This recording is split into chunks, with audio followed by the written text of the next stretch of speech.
Good morning, class. My name is Dr. Adana Mariam, and the course I'm taking right now is ENG 211 English Morphology. In today's lecture, we will be considering types of morphology. But before then, we should understand what morphology is all about. Morphology is the study of the internal structure of words. Now, it is the study of morphemes. What do we mean by morphemes? Morphemes, looking at them structurally, are the smallest indivisible unit of grammar. And I want us to understand that, looking at the grammatical rank scale, that we have morphemes at the base of the rank scale, followed by the words, then we have the phrase, the clause, and the sentence. Now today's topic is on types of morphemes. Morphemes can be free or bound. Morphemes can be what? Free or bound. Now, the free morphemes are morphemes that are known as independent morphemes. It means that these types of morphemes can stand on their own and make complete meaning. On the free morphemes, we have categories of free morphemes. Categories of free morphemes. Now, the free morphemes are 1. Lexical morphemes as well as the functional morphemes. What do we mean by the lexical morphemes? The lexical morphemes are the morphemes that belong to the open class. It means that they are independent. They can stand on their own. For instance, I have the word like boy. That's a lexical morpheme. Girl, talk, go, work. It means that they can allow lexical items to be attached to them. And that is why we call them lexical morphemes. Besides the lexical morphemes, we have what we call functional morphemes. The functional morphemes are like the grammatical words. They belong to the grammatical words. They are the bound morphemes. They are known as the dependent morphemes. They cannot allow lexical items to be attached to them.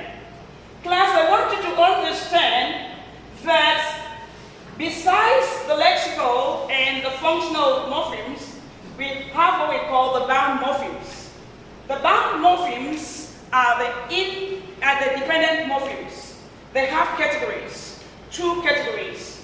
1, derivational morphemes and inflectional morphemes. Derivational morphemes and inflectional morphemes. What are the derivational morphemes? They are categorized on the bound morphemes. Now, if you have the bound morphemes, for instance, you have the word next. You have the bound suffix next.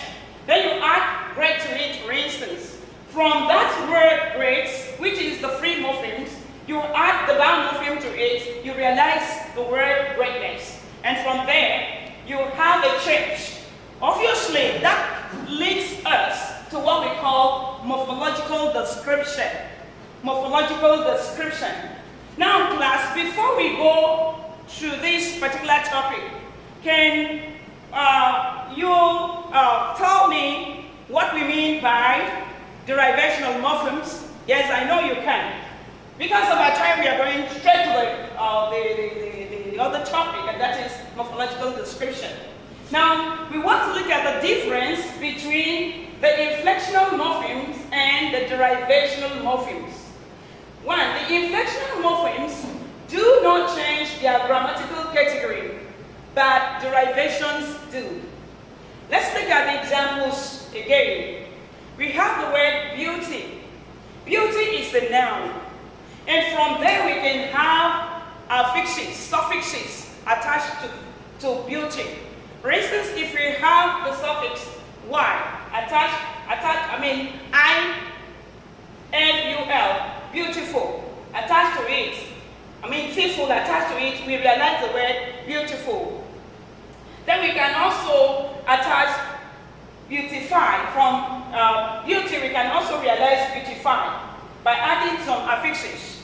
Then besides that, we have a word like nation. We attach a suffix to it. We realize national. Now, if we attach a prefix to it, we can have internation. Now, if we want to pronounce the truth, attaching the prefixes and the suffixes, we have international. International. Now, apart from these, there are 1,001 words that we can, give as examples of derivations and inflections. Now, we categorize them under, both derivations and inflections, they are capitalized under bound morphemes because we attach them to the bound affixes. Now, for instance, if we have a word like UN and we have a word like mal, we can attach the word like practice to mal and we realize malpractice. We have a word like uni. We can attach a free morpheme to uni and we have unilateral. We have a prefix like pre. We can attach something to that, and that's lecture, which is a free morpheme attached to the bound morpheme, which is pre, and we can realize pre-lecture. We have another bound morpheme, which is co. Then we can attach another free morpheme to it, and we realize the word co-author. And we can have another word like ex. We can attach student to it, and we have ex-students. Now, I want us to know that the only difference between derivations and inflection is that derivations change their word classes while inflections do not. Examples of inflectional morphemes. The inflectional morphemes are basically the suffixes added to the free morphemes in order to realize the words. The fact remains that in inflectional morphemes, the word classes or their grammatical categories do not change. Let's look at the examples here. For instance, you have a suffix s that you have to attach to the word walk. Now, it means that if you have it as work without attaching any s to it, or you have it as wet without attaching anything to it, or you have it as any other form, or ENG, or any other form, we still realize the same word group, the same grammatical category. Look at it here. S plus wet. We realize what we call wets. It just changes the grammatical category from singular, from attaching it to the plural form, and then if you want to form your sentence, you now use work for the plural subject and works for the singular subject. Besides that, another suffix is ed. In irregular verbs, we add ed to their past tense. And when one is added, whether it is in the past tense or in the present tense, we still realize the word as a verb without the change of the word class. Another example is the suffix ed added to some irregular verbs. Now you realize that when we add the en to irregular verbs, we realize some words, and those words do not change their word classes. Their grammatical categories remain the same. For instance, the noun s added to the suffix s added to the word, the noun boy. Of course, boy, we now realize boys. The word class or the grammatical category doesn't change. Boy is just for singular form, while boys is the plural form. How about the adjective? Does it just apply to verbs and nouns? No, of course. We can have the adjective forms. For instance, er added to the comparative form and est added to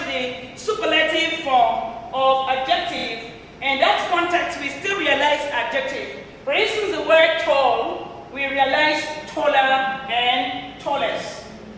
Ladies and gentlemen, I would like to examine you to actually find out whether or not you understand what I have taught. So, assignment is there for you. All you need to do is to add words. I'm going to give you some examples. Of course, you have the word mal, you can realize maltreatment. And I wouldn't want you to give the example I'm giving you in the class. You have the word inter, you can have interstate. But that's assignment for you, and I would like you to do that. Thank you for listening.